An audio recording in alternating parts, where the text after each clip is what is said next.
What if I told you that the financial advice that made men wealthy 100 years ago was actually inspired by a civilization from 4,000 years ago? Today, we're diving into The Richest Man in Babylon, a book that sold millions of copies and changed countless lives. But here's what most people don't know. This isn't actually an ancient text. So what's the real story? Let's find out.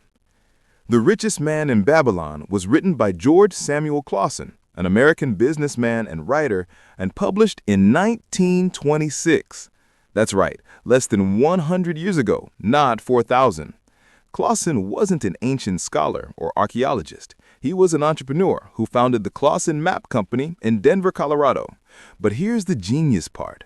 Clason didn't write this as a novel or a dry finance textbook. He wrote it as a series of pamphlets using parables set in ancient Babylon. These pamphlets were distributed by banks and insurance companies to their clients as financial education tools. The format was so successful that he compiled them into a book. So why did Clason choose Babylon as his setting? Smart choice, actually. Ancient Babylon, located in modern-day Iraq, was one of the world's first great civilizations and a genuine center of wealth and commerce from roughly 1894 BCE to 539 BCE. Babylon was famous for advanced banking systems and credit, complex trade networks spanning the ancient world, written contracts and business records on clay tablets, and the Code of Hammurabi, one of the earliest legal codes that included laws about debt, interest, and property. Archaeological evidence shows that ancient Mesopotamians did have sophisticated financial practices. They used silver as currency, had early forms of banking, and even created what we might call the first IOUs. So while Clason's characters are fictional, the backdrop of Babylon as a wealthy, financially sophisticated society is historically legitimate. The book centers on Arkad, the richest man in Babylon, who starts as a poor scribe but becomes wealthy through financial discipline. His friends Bansir, a chariot builder, and Kabi, a musician, ask him the secret to his wealth. Now, was Arkad a real person? No. There's no historical evidence of anyone named Arkad in ancient Babylon. Clason created him as a teaching device. However, the book does reference real aspects of Babylonian life. Scribes were indeed important professionals, chariots were valuable, and wealth inequality certainly existed. The narrative structure follows Arkad teaching the 7 cures for a lean purse and the 5 laws of gold to the people of Babylon. Through various parables involving merchants, moneylenders, and traders, Clason delivers timeless financial principles. Here are the core teachings presented as ancient wisdom. 1. Start thy purse to fattening.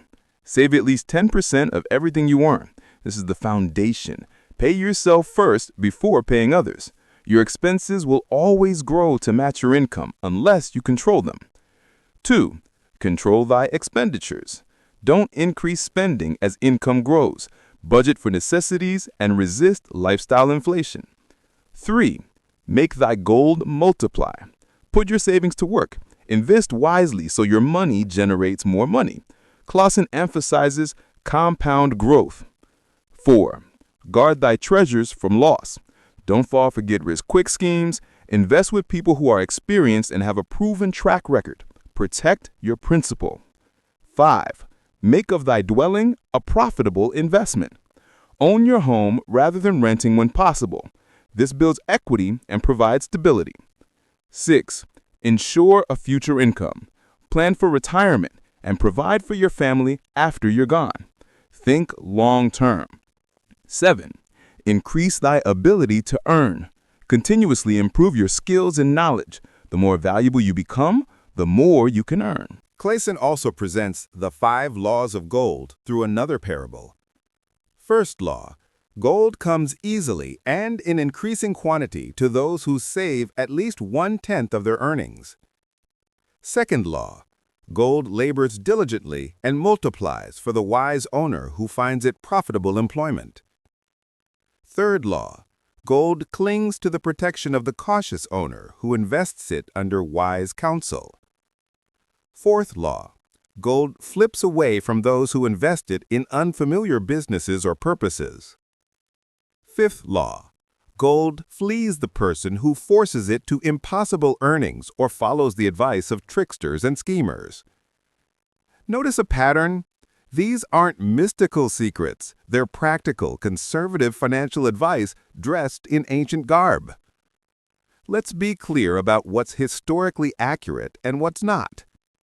Accurate. Babylon was indeed a wealthy civilization with advanced commerce. They had early banking, loans, and interest systems. Clay tablets record business transactions, debts, and contracts. Social classes existed and wealth mobility was possible. Skilled trades and scribes were valued professions. Fictional, or invented. All the characters, Arkad, Bansir, Kobe, etc. The specific dialogues and parables. The 7 cures and the 5 laws that ancient Babylonian wisdom. The teaching format and story structure. Clason essentially used Babylon as a stage set for timeless financial principles. He wasn't claiming to have discovered ancient texts. He was using the ancient setting to make modern advice more engaging and memorable. Here's the remarkable thing. Despite being fiction set in ancient times, written in 1926, the advice still holds up in 2025. Why? Because human psychology around money hasn't changed. We still struggle with spending everything we earn, falling for scams, not saving for the future, lifestyle inflation, lack of financial education. The principles are universal. Spend less than you earn, invest the difference, avoid debt, protect yourself from risk, and continuously improve. Whether you're in ancient Babylon, 1920s America, or today's world, these fundamentals remain true. The book's genius isn't in revealing lost ancient secrets. It's in presenting basic financial discipline in a memorable, story-driven format that resonates across generations. The Richest Man in Babylon isn't ancient wisdom rediscovered. It's timeless wisdom brilliantly repackaged. George C. Clason created something remarkable. A financial guide that educates while entertaining, using humanity's fascination with ancient civilizations to teach modern money management. The question isn't whether Arkad really existed.